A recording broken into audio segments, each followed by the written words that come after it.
Atlantic, Pacific മഹാസമുദ്രങ്ങൾ തമ്മിൽ കൂടിക്കലരാത്തതിന് കാരണം അവയുടെ രാസപരവും ഭൗതികവുമായ സവിശേഷതകളിലുള്ള വ്യത്യാസങ്ങളാണ്. യഥാർത്ഥത്തിൽ അവ പൂർണ്ണമായി കൂടിക്കലരാത്തതല്ല, മറിച്ച് അവയുടെ കൂടിക്കലരൽ വളരെ സാവധാനത്തിലാണ് സംഭവിക്കുന്നത്. ഇതിന് പ്രധാനമായും 3 കാരണങ്ങളുണ്ട്.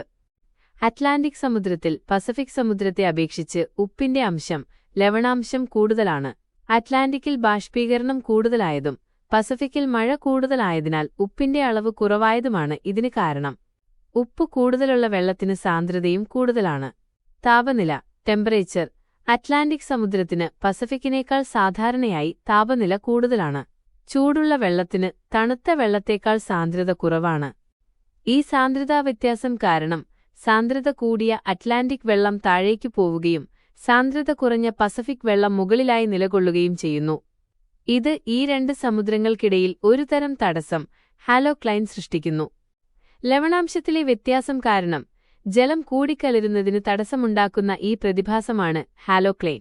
ഇത് ഈ 2 സമുദ്രങ്ങൾക്കുമിടയിൽ ഒരു അതിർത്തി രേഖ പോലെ പ്രവർത്തിക്കുന്നു.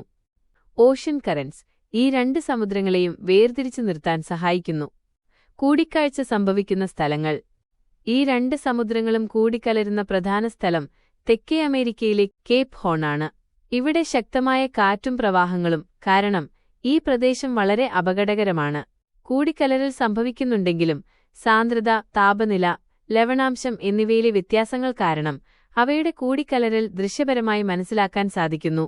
ചുരുക്കത്തിൽ, അറ്റ്ലാന്റിക്, പസഫിക് സമുദ്രങ്ങൾ പൂർണ്ണമായി കൂടിക്കലരാത്തതിന്റെ പ്രധാന കാരണം അവയുടെ സാന്ദ്രത, താപനില, ലവണാംശം എന്നിവയിലുള്ള വ്യത്യാസങ്ങളാണ്.